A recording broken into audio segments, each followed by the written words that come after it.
ओम गुरुर्ब्रह्मा गुरुर्विष्णु गुरुर्देव महेश्वरः गुरुर्साक्षात् परम ब्रह्म तस्मै श्री गुरुवे नमः। आज की कथा शिव पुराण से प्रारंभ हो रहा है। आज गुरु पूर्णिमा है। गुरु पूर्णिमा का मतलब तो आप समझते हो, गुरु ही सब कुछ है। गु का मतलब अंधकार, रू का मतलब प्रकाशित, जो अंधकार से प्रकाशित की ओर ले जाए उसको हम गुरु कहते हैं। सच्चा गुरु कौन है? आज गुरु पूर्णिमा है। गुरु पूर्णिमा, माता ही सर्वोपरि है। सबसे बड़ा गुरु जो है माता है, और माता पिता की सेवा करो तो ये सबसे बड़ी बात है। क्योंकि इसलिए तो पूर्ण माँ ही है सब कुछ, यही बात है। इसलिए ध्यान रखना, माँ का ध्यान सबसे ज़्यादा रखना। साथ साथ जिस गुरु से आप दीक्षा लिए है उनका पूजन करना, जितना हो जाए भक्ति भाव श्रद्धा अनुसार जो कुछ है अर्पण करना। गुरु पूर्णिमा आपके लिए मंगलदायक हो।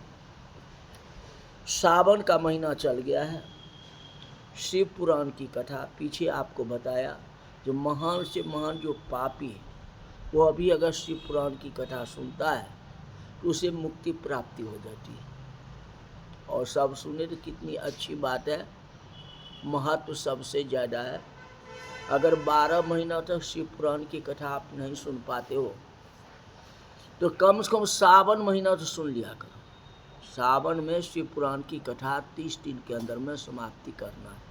इतना तो कर सकते हैं, कोई बड़ी बात नहीं है, कोई ज़्यादा नहीं पढ़ना पड़ेगा।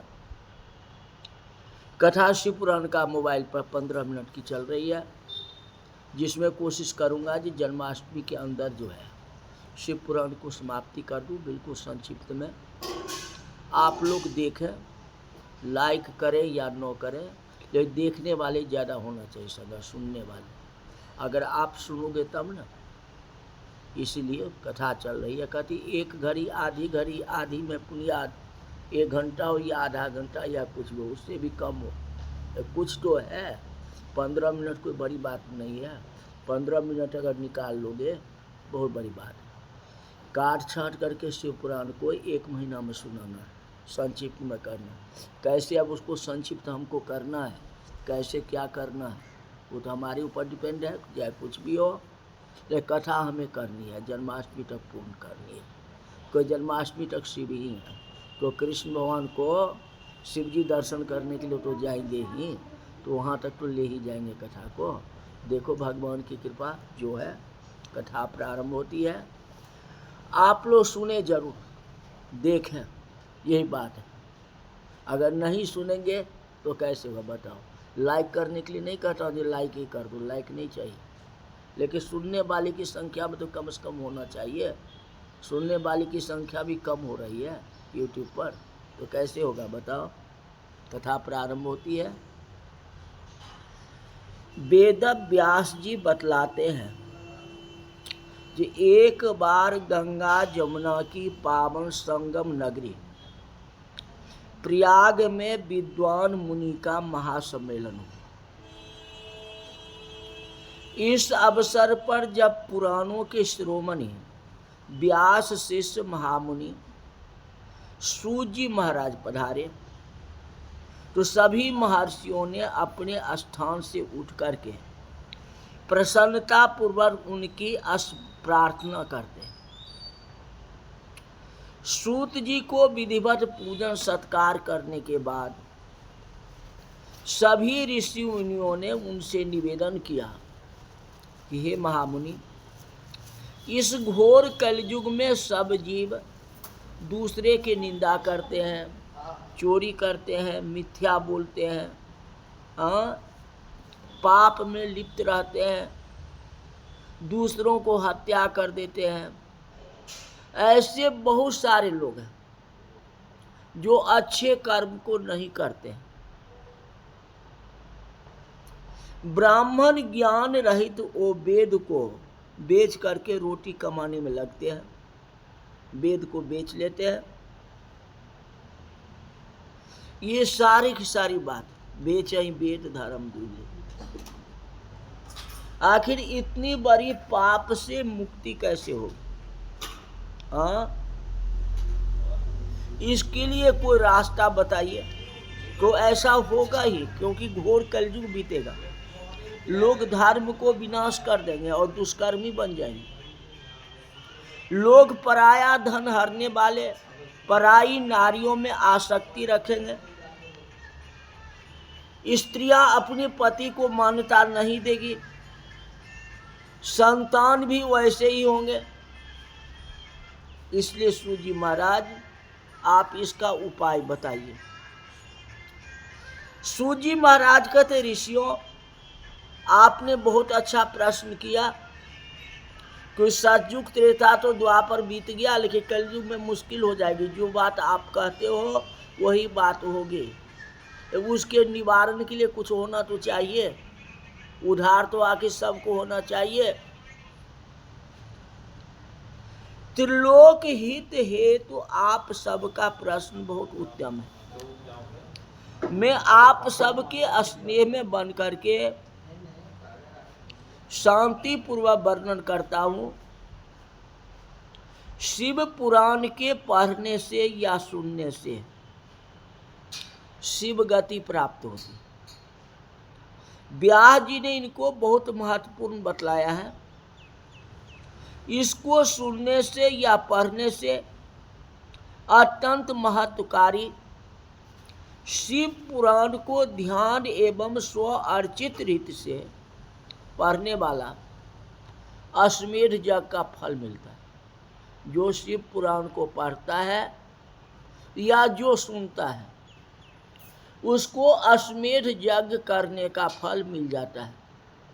शिव महापुराण यज्ञ बराबर अश्वमेध यज्ञ। नित्य प्रति इसका पूजन करने वाला देवताओं के सदृश फल पाता है।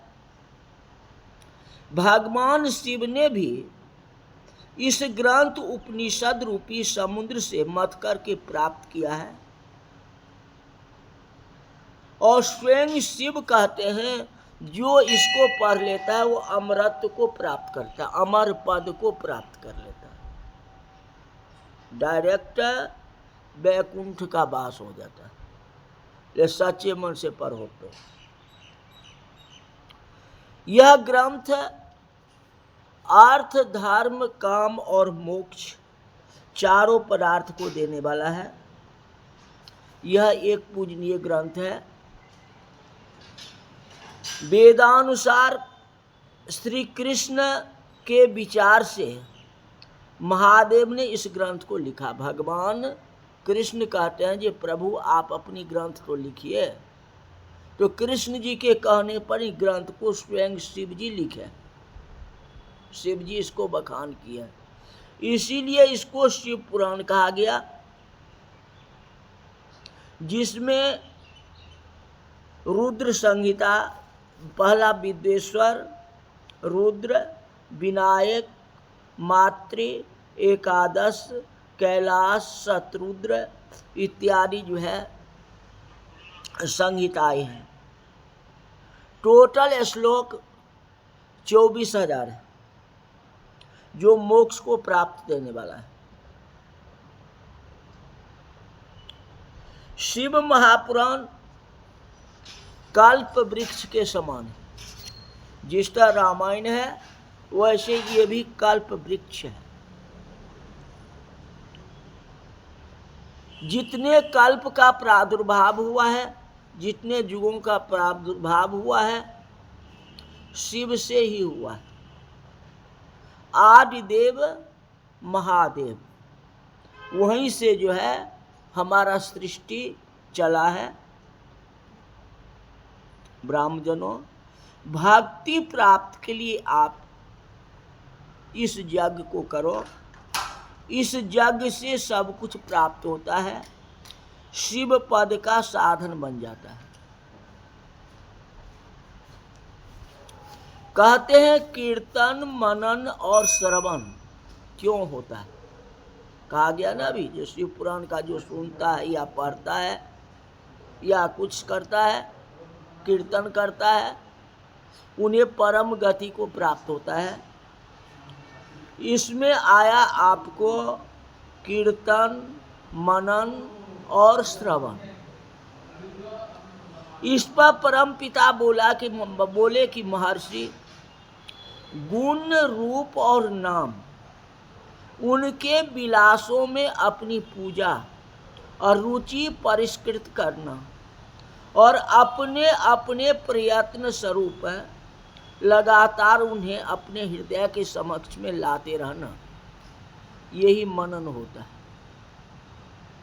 जाप करो या नहीं करो, कीर्तन करो या न करो, सुनो या नहीं करो, सुनते हो, लेकिन उनका जो रूप है, शिव का जो रूप है, उसको अपने हृदय में बसाओ, यही सबसे बड़ा मनन है। जो कथावाचक बोल रहे हैं उसको अपनी आत्माओं में रखो और उसके अनुसार संसार सागर में चलो, यही जो है मनन है। मनन का महत्व सबसे ज्यादा है। कहीं भी लिखा गया, मन ही मन मनाब अकुलानी, बतलाया था ना एक बार, हो प्रसन्न महेश भवानी, धनुष यज्ञ के समय में बोले तो नहीं शिव जी जल्दी आप कृपा करो जो राम जी धनुष को तोड़ दे, ये बात तो नहीं है, ये मन ही मन बोल रहे थे ना। और भगवान राम भी धनुष तोड़ते समय मन ही मन बोलते थे, गुरु ही प्रणाम मन ही मन की। तो मनन जाप का महत्व सबसे ज्यादा है। शिव जी की जहां कथा हो रही है उस कथा को मनन करो, अपने हृदय में रखो। विश्व रक्षक महादेव है, उनके नाम का कीर्तन करना।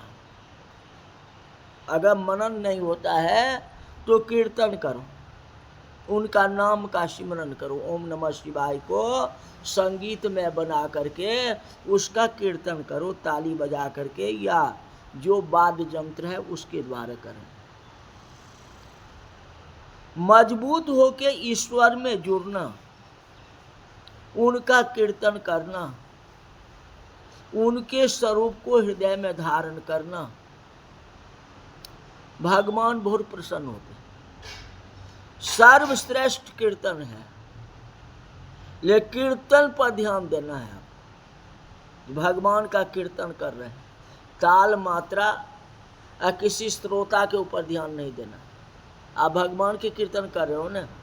मीराबाई क्या करती थी, दरवाजे बंद करके कीर्तन करती थी, हाँ नाचती थी, है कि नहीं, लोगों के सामने नहीं नाचती।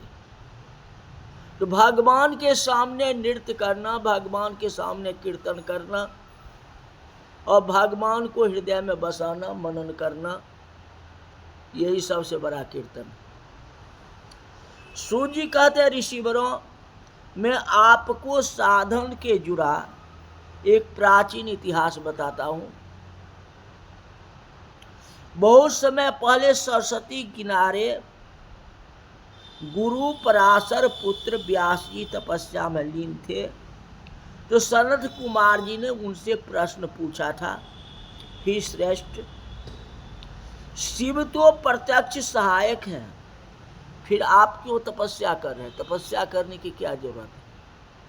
शिव तो भोले बाबा से बढ़कर के दानी, देवताओं में कोई नहीं है, तो शिव से तो जो मांगेंगे देने के लिए वो तैयार ही है। इतना कठिन तपस्या करने की क्या जरूरत है, क्यों कर रहे हो? इसका उत्तर व्यास जी कल की कथा हम बताएंगे। आज की कथा यही तक रहे। बोल वृंदावन बिहारी लाल की जय। ओम नमः शिवाय बोलो, ओम नमः शिवाय, ओम नमः शिवाय बोलो, ओम नमः शिवाय, ओम नमः शिवाय बोलो, ओम नमः शिवाय, ओम नमः शिवाय बोलो, ओम नमः शिवाय, ओम नमः शिवाय बोलो, ओम नमः शिवाय, नमः शिवाय बोलो, ओम नमः शिवाय। बोल शंकर भगवान की जय।